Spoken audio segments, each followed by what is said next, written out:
they create a great merit from their deeds. The height of their body is 64 yojanas, and the lifespan is 64 as well. The next one is the second sky or second heaven of the third dhyana.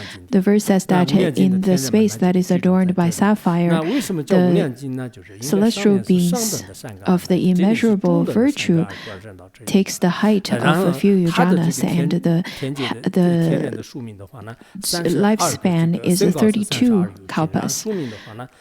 The sky's color must be sapphire blue, and the immeasurable virtue heaven hosts the celestial beings. Why it is called the immeasurable virtue? It is because these beings have the supreme virtuous roots. That's how they get rebirth over here. In the previous one, which is the first or the highest heaven, in the third dhyana, which is the most extensive virtue, they must have the most supreme virtue. And in this heaven, the beings have the medium capacity of heavens, or medium amount of virtuous roots. That's how they got reborn here. The celestial beings' height is 32 yojanas, and the lifespan is 32 medium kalpas. This is the third heaven. And then the third one is lesser virtue. We can see that their names are very similar. They're all about virtues. Just like whenever the guru would give names to the disciples, there are always some similarities to the names, or there's a consistency in the names.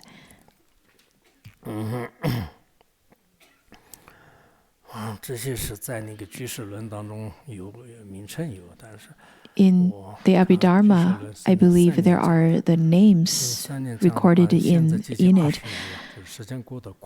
I gave the teaching on Abhidharma back in 2003, and it's almost 20 years. Time flies. Time had gone by so swiftly.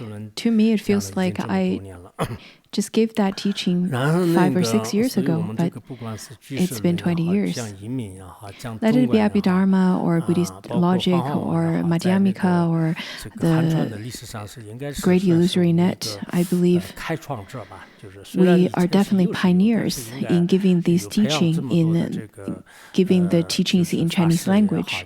I'm sure there were lots of teachers who give teachings like such before, but we must be the pioneers to nurture so many numbers of Dharma teachers systematically. For example, in terms of Abhidharma, the other day when I asked the Khenpos and Khenmos, many people would be able to expound the teachings clearly. And this kind of systematic way of cultivating talents like such, it must be quite unique and very rare. I don't think I need to speak too much of it. I think you should cherish your opportunities over here right now and spend your time to study the 5 treatises. The other day, I read that there is one Tibetan. He spent his whole life in collecting Trungpa Rinpoche's teachings, the ones that's written in Tibetan language, and now he had already compiled 4 volumes of teachings given by Trungpa Rinpoche. He spent 30 years between the age of 21 to the age of 55. He collected all the teachings that he could find, even sometimes as short as 1 stanza, because he said that Trungpa Rinpoche's teachings and texts are so treasured abroad, but not very much among the Tibetans. Therefore, he spent his time to collect the teachings of Trungpa Rinpoche, and he wanted to study it and wish that the others could cherish it as well.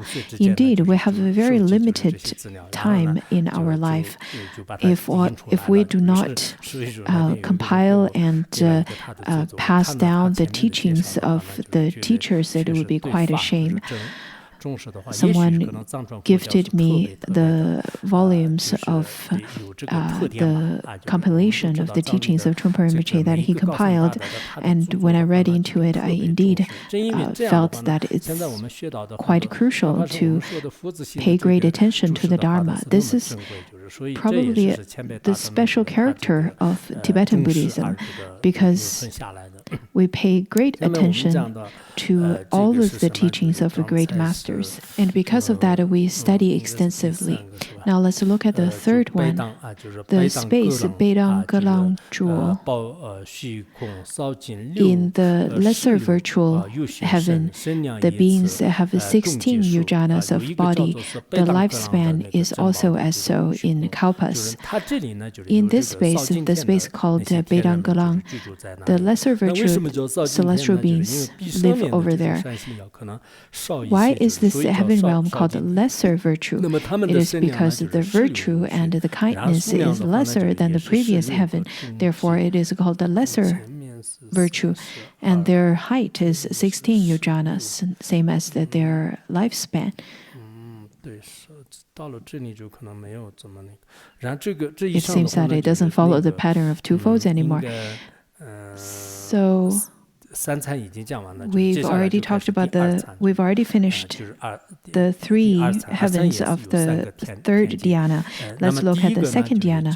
There are also three heavens in the second dhyana heavens. And the first verse says that the Shikuja jewel heavens, within it there is the heaven that is called the clear radiance. The space is called the Shikuja space, and within this heaven there are the celestial beings who have the body that has radiant light and very bright. For that reason, this particular heaven is named as clear radiance. The beings takes the height of 8 yujanas, and the lifespan is 8 medium kalpa. The second heaven in the second dhyana is called the immeasurable radiance. It says that the cat eye crystal ornamented space. This is the name of that space. Within this space, there is the immeasurable radiance heaven, and the celestial beings would live there. Their body takes a height of 4 yujanas, same as their lifespan in kalpas. So the celestial beings, their body also would radiate the immeasurable light.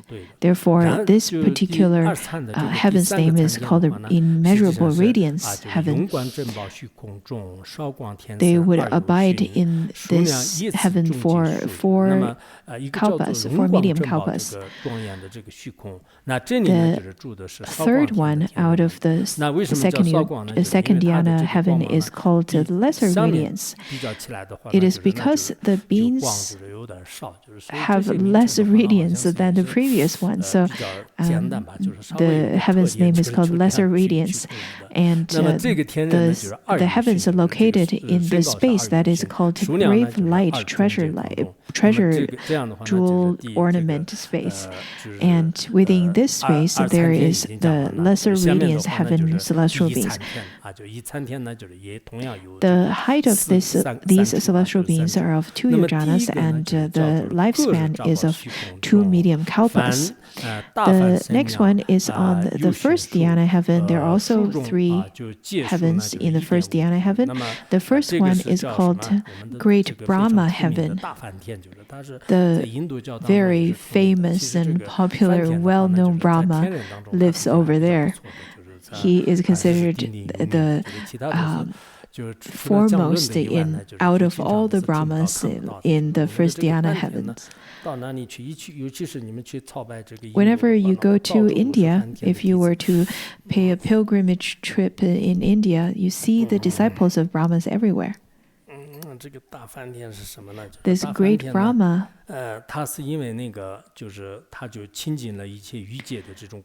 had purified lots of defilements of the desire realm. Therefore, his name is Brahma.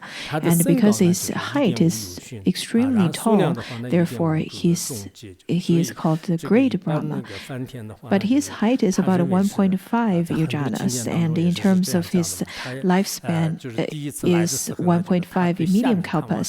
So to the Brahmas, he thinks that he is the greatest. Usually, it is that the beings would be able to see the lower beings or the beings of the lower realms than them. Therefore, he would be able to see that everything that's lower than him. So he thought that the whole world was created by him, because when he first descended from above, he saw everything was empty under him. Therefore, he thought that he created everything. When the Buddha asked the Brahma, saying that, do you think that you created everything? That is why you take such great pride. And the Brahma said, yes, I created it. So he answered with great arrogance, saying that I created everything. And then the Buddha used his gentle language, trying to correct his wrong view.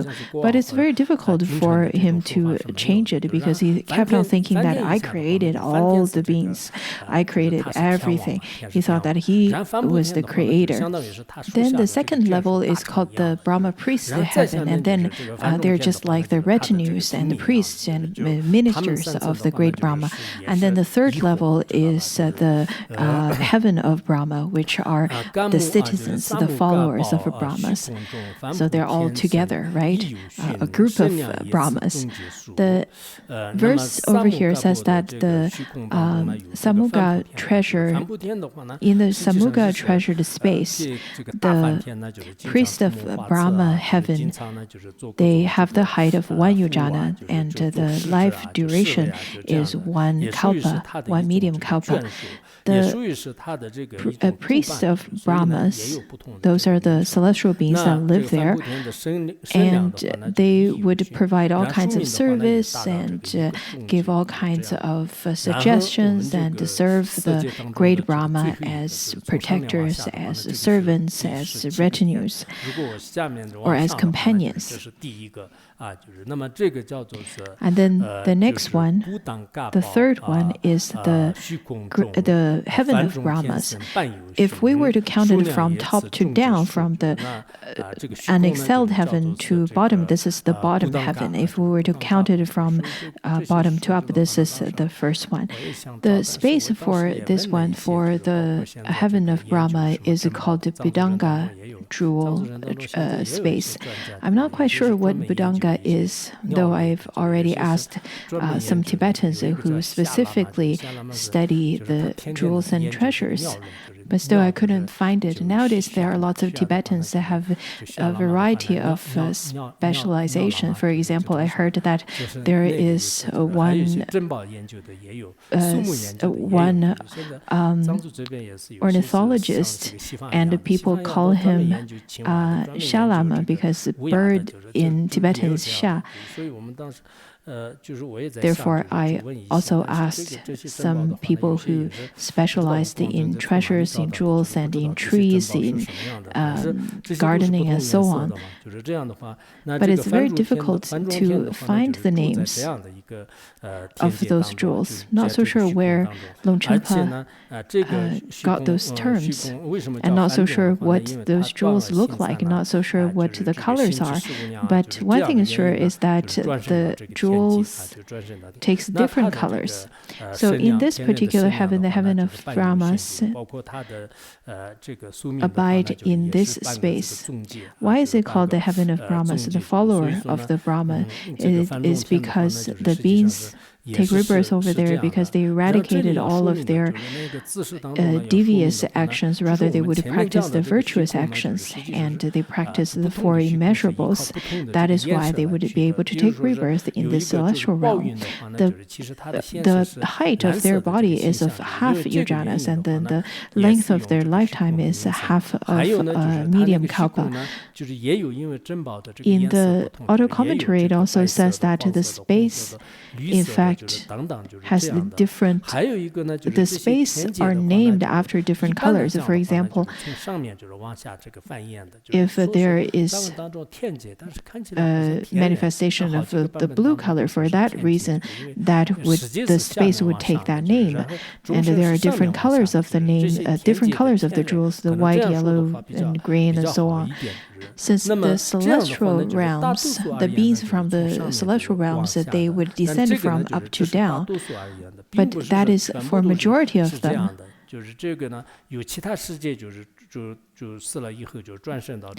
There are also the various beings from different worlds. They would take rebirth in those places. For example, in Jambuvipa or in other places of the Sahara worlds, the beings would die and then they would take rebirth in other places. There's another possibility, that is when the celestial beings take rebirth.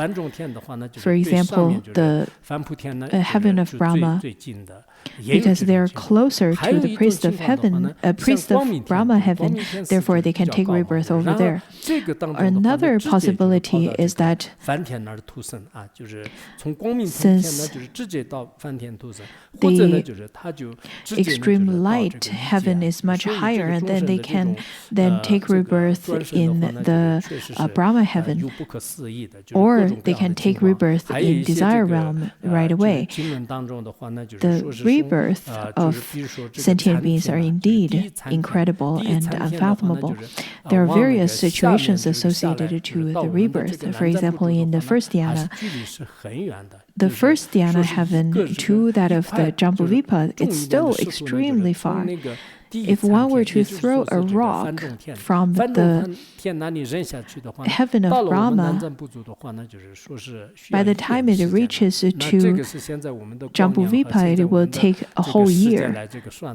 If we were to take the measurement of our time, that would be extremely long. By this measurement, we will be able to know that the heaven realm is indeed very far away from us. The other day, when we calculated the space between the various celestial realms from the desire realm, we understand that it's extremely far away. And now, let's look at the summary of this part of the teaching. It says that the celestial beings of the form realm, in fact, they are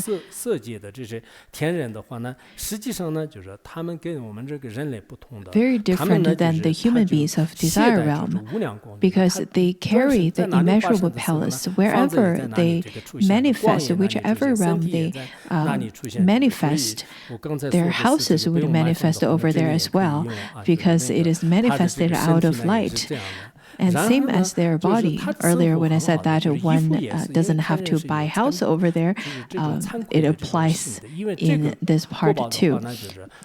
Their body is also like that. They live very happily.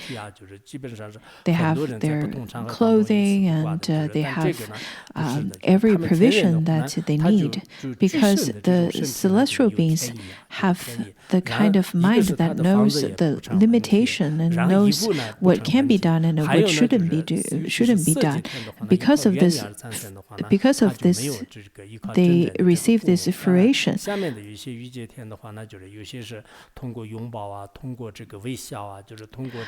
The celestial beings, since they have their clothing and their houses, and they would be able to be reborn in form realm through their aspiration. Also, they do not have real parents that give birth to them. Rather, the way that they would attract to each other is through embraces or smile or through looking, through gazing. That's how they take birth. And then they would be able to take birth in the embrace of celestial women, the Devis. Rather, compared to that kind of easy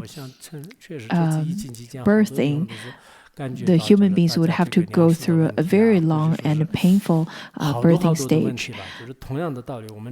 Also, they do not rely on food.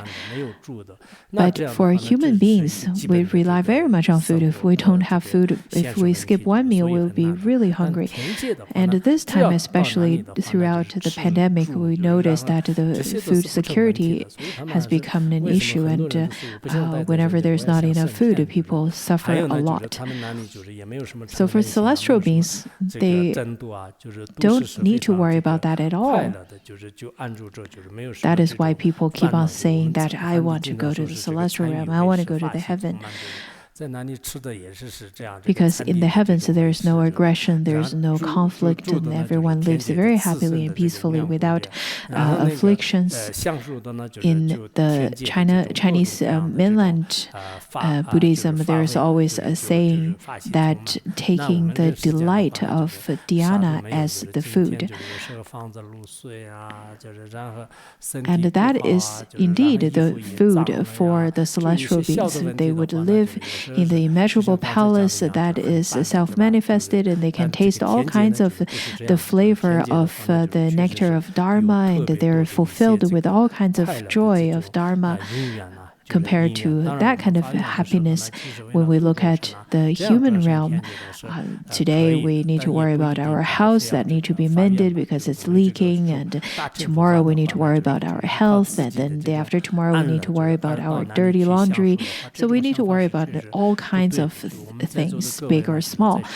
In the celestial realm, indeed, they have all kinds of causes and conditions to enjoy all kinds of happiness and bliss. Therefore, in order to liberate all beings, we need to make the aspiration to be reborn in the celestial realm. Not necessarily in such a way, but if we were to practice the Mahayana teaching, we need to make the aspiration to benefit sentient beings in any kinds of methods. But you're not taking rebirth in heaven realm to enjoy so that you be happy. That is not a proper way of making aspiration.